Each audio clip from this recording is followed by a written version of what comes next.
Fams, welcome back to my channel. In this video, I have a bit of an announcement to make about the direction of my channel. I always try to have a purpose of what I'm doing. And recently I started a reselling vlog. I took it really far. I vlogged almost every single day and it got to like vlog 93 or so.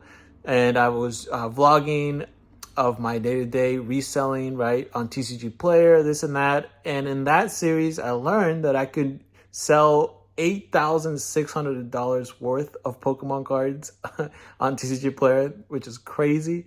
But I am going to putting an end to that because as things do, I have evolved into different things like selling on my Discord. If you guys are looking for awesome deals, check out the Discord. I sell and other reputable sellers sell there as well. Discount, no shipping, no tax. So anyways, I'm going to be switching my series and I'm going to stop that one, my reselling one, and start a new one of collecting high-end cards to $1 million. So $1 million is a number that I threw out there. Right now, my binder's worth like $8,000. I'm showing you guys these high-end cards as I pick them up. These two lots, or these two envelopes here, contain two high-end cards. We're going to take a look at that. I'm going to add more cards to the binder. I'm going to I'm going to update you guys on the cards that are in the binder as we move. So that's kind of what's going to be happening in this channel. I'm going to be switching from reselling. I will update you guys here and there on how it's going on reselling on TCG Player on my Discord, but it would actually still be the same thing. Not a lot of movement is going to happen from that because I'm going to sell bulk trainers like I have been, which is really good for me. I get it for super cheap, make a good amount of money from it, so I'm happy with that. And lately I've been just using that to buy these high-end cards. I haven't been buying more lots to resell, so that's kind of why that series is coming to an end. Now, this new series of trying to collect to $1 million does bring some challenges of financial strain, right? So I do have some stuff in the works of doubling my income or even tripling by starting a new business that I pretty much have a client for, but that's going to help me to be able to fund some of these things. And like I was saying, my selling on TCG Player and on Discord is also going to help with that. So that's kind of what's going to be happening on this channel. I would appreciate you guys' support. Remember to press the like button, subscribe if you're new. So we're going to take a look at these lots. All right, guys, as we take a look at these two lots, I did forget to mention as to why I'm doing this, collecting to $1 million. And the reason that I'm doing this is because as being a seller, I know how much in demand Pokemon cards are and how much they're going to be because of what I see from the new generation. So and whenever I sell some of these cards, it almost hurts. It feels bad because I'm like, okay, if I just hung on to this card, it would be worth more in the future, and it's a nice and it's rare card. So I want to do that. I want to hold on to some of these cards. So that's kind of the main reason. I have very, very high conviction in these cards that they will do well. I want to personally collect them. I like these cards. So two main reasons there. So this is the first card that I picked up, Charizard and Braxton GX shiny, or not shiny, secret rainbow card. This card seemed really, really clean to me, so I picked it up. And obviously it is a card that this is the cards that I'm trying to go for. Older than Sword and Shield and more value, a little bit more valuable and very popular Pokemon, especially Charizard. And this is also an iconic card. When you think about like hits from like Cosmic Eclipse, this is definitely one of them. And the back here looks really, really clean. Maybe a couple of little white dots in the corner, but wow, what an awesome card. I like the texture that it has as well. And tag team rainbow hyper rares from this generation. I don't actually have very many of. If I think probably like 2 or 3. So it's always good to pick up more of these cards.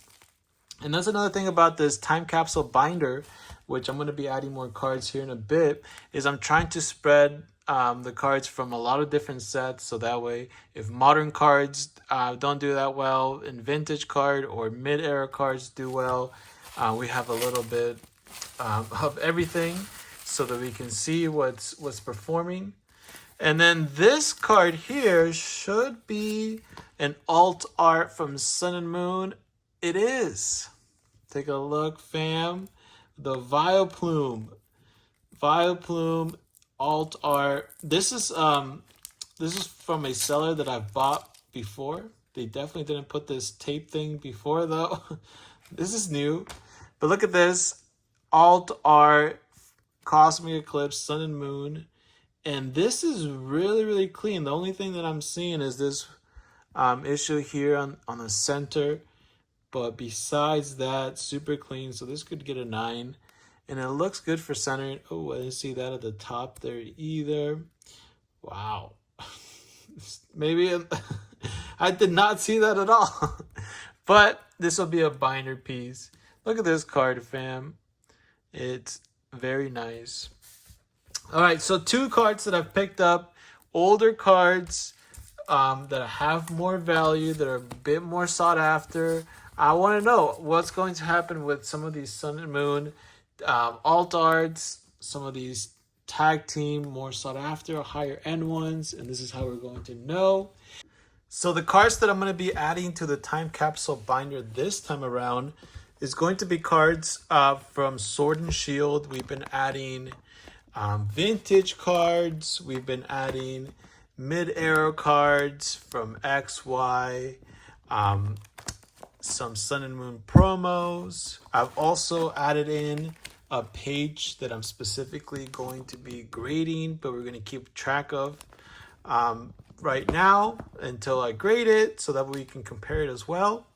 But in this page, I'm going to be adding these hits here from Crown Zenith. And the reason is because I feel like Crown Zenith is one of the most popular sets right now, Crown Zenith and 151. So that's my logic. These cards are only going to increase in price as the demand for these sets to master sets, stuff like that increases. So that's why I'm going to add some of these cards. Some of these cards are lower end cards, but another criteria that I'm looking for to add cards in my binder are market movers, cards that are going to be moving in the marketplace, things that I think right now are cheap or like this from a really good set that it's really popular.